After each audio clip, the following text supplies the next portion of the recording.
ആരാ പറഞ്ഞത് കോൺഗ്രസ്സുകാർ പറഞ്ഞു പറ്റിക്കുമെന്ന്? അവർ പറയത്തേ ഉള്ളൂ, ചെയ്യത്തില്ല.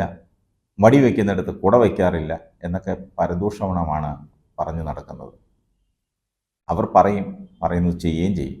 അതിനൊരു തെളിവാണ് മറിയക്കുട്ടിയുടെ വീട്. ഈ മറിയക്കുട്ടി അറിയില്ലേ? ക്ഷേമ പെൻഷൻ മുടങ്ങിയതോടെ അടിമാലിയിൽ പിച്ചച്ചട്ടിയുമായി ഭിക്ഷയാചിക്കാൻ ഇറങ്ങിയ മറിയക്കുട്ടിയെ അങ്ങ് പെട്ടെന്നൊന്നും മറക്കാൻ സമയവുമായിട്ടില്ല. അവർക്കന്ന് KPCC വീട് വാഗ്ദാനം ചെയ്തിരുന്നു. ആ വീടിൻ്റെ നിർമ്മാണം പൂർത്തിയായി.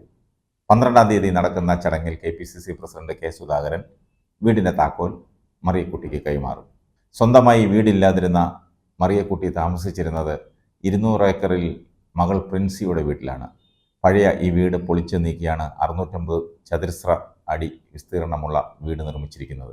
ഈ വീടിൻ്റെ നിർമ്മാണത്തിനായി 5 ലക്ഷം രൂപ കഴിഞ്ഞ ജനുവരിയിൽ ബ്ലോക്ക് കോൺഗ്രസ് കമ്മിറ്റിക്ക് KPCC കൈമാറിയിരുന്നു. 5 മാസത്തെ ക്ഷേമ പെൻഷൻ മുടങ്ങിയതിനെ തുടർന്നാണ് കഴിഞ്ഞ നവംബറിൽ മറിയക്കുട്ടിയും സുഹൃത്ത് അന്നയും പിച്ചച്ചട്ടിയുമായി തെരുവിലേക്ക് ഇറങ്ങിയത്. ഇത് വലിയ വാർത്താ പ്രാധാന്യം നേടി. മറിയക്കുട്ടിക്കെതിരെ വലിയ സൈബർ ആക്രമണങ്ങൾ നടന്നുവെങ്കിലും CPM-ഉം സർക്കാരും ഒരുപോലെ പ്രതിരോധത്തിലായി.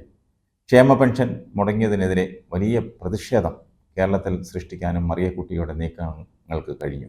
മകൾ വിദേശത്താണെന്ന് മറിയക്കുട്ടിക്ക് 2 വീടും 1.5 ഏക്കർ സ്ഥലവും ലക്ഷങ്ങളുടെ ആസ്തിയുമൊക്കെ ഉണ്ടെന്നാണ് അന്ന് പ്രചരിച്ചിരുന്നത്. ഇത് തെറ്റാണെന്ന് മനസ്സിലായപ്പോഴാണ് മറിയക്കുട്ടിക്ക് വീട് നൽകുമെന്ന് KPCC പ്രഖ്യാപിച്ചത്.